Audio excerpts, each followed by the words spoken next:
Karibu katika kipindi chetu cha Kutoka Mwanzo hadi Ufunuo. Mimi ni Ed1716 Act12.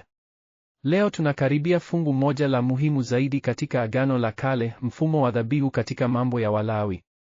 Baada ya kujenga hema la kukutania, Mungu anaanza kuelezea jinsi watu wake watakavyomkaribia. Ametoa sheria za kina kuhusu aina 5 za dhabihu: za kuteketezwa, za unga, za amani, za dhambi na za hatia. Kila dhabihu ina maana yake maalumu na yote yanaashiria kuelekea Yesu Kristo, mwana-kondoo wa Mungu ambaye ameondoa dhambi za ulimwengu.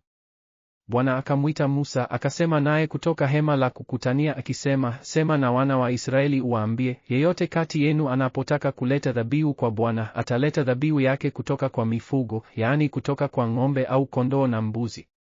Mungu anaeleza kwa undani mfumo wa dhabihu 5: dhabihu ya kuteketezwa kuashiria ujitoleshaji kamili, dhabihu ya unga kuashiria shukrani na ibada, dhabihu ya amani kuashiria ushirika na Mungu, dhabihu ya dhambi kuashiria msamaha wa dhambi, na dhabihu ya hatia kuashiria malipo ya makosa. Kuna mambo muhimu ambayo mara nyingi tunakosa kuyaona. Kwanza, dhabihu za kuteketezwa ziliteketezwa kabisa, hakuna kilichobaki.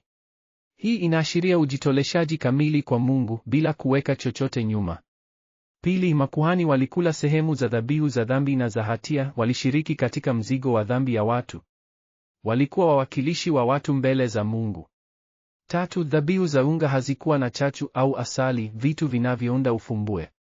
Hii inaashiria utakatifu unaohitajika mbele za Mungu bila ufumbue wa dhambi. Fungu hili linaonyesha mabadiliko makuu ya kiroho. Kutoka kwa dhambi hadi upatanisho, dhabihu zilifungua njia ya kurudi kwa Mungu. Watu hawakuweza kumkaribia Mungu bila dhabihu. Kutoka kwa mchafu hadi mtakatifu, mfumo wa dhabihu ulifundisha utofauti mkubwa kati ya haki na ubaya. Hakuna jambo la kawaida kuhusu dhambi mbele za Mungu. Kutoka kwa uongozi wa kibinafsi hadi wa kikuhani, makuhani walifanya kazi ya upatanisho kati ya Mungu na watu. Walikuwa waongozi wa kiroho walioitwa na Mungu mwenyewe. Wanyamapori walishuhudia utaratibu huu watakatifu kwa mshangao mkubwa. Waliona jinsi Mungu alivyowapenda binadamu hata wakati walipokuwa na dhambi, akawapa njia ya kurudi kwake. Naona jinsi wenzangu wanavyotolewa kama dhabihu.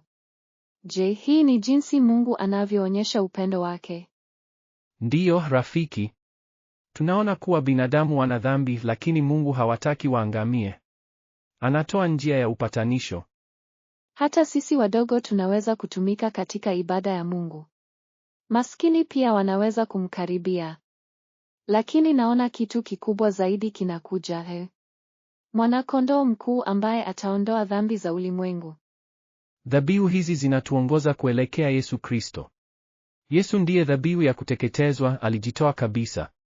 Yeye ndiye dhabihu ya unga, chakula cha uzima. Yeye ndiye dhabihu ya amani, ametupatanisha na Mungu.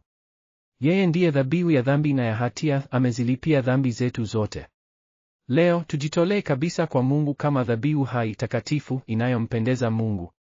Tuombe kwa ajili ya upatanisho katika familia na jamii zetu. Tuheshimu uharibifu wa dhambi, lakini pia thamani kubwa ya msamaha. Kama Waisraeli walivyohitaji dhabihu, sisi tunahitaji Yesu kila siku. Tuombe pamoja kwa ajili ya upatanisho na uponyaji katika ulimwengu wetu. Kumbuka, dhabihu za zamani zilionyesha njia, lakini Yesu ndiye njia yenyewe. Tutaonana katika kipindi kifuatacho cha Kutoka Mwanzo hadi Ufunuo. Mungu awabariki. Jiandikishe kwa maudhui zaidi ya kusoma Biblia.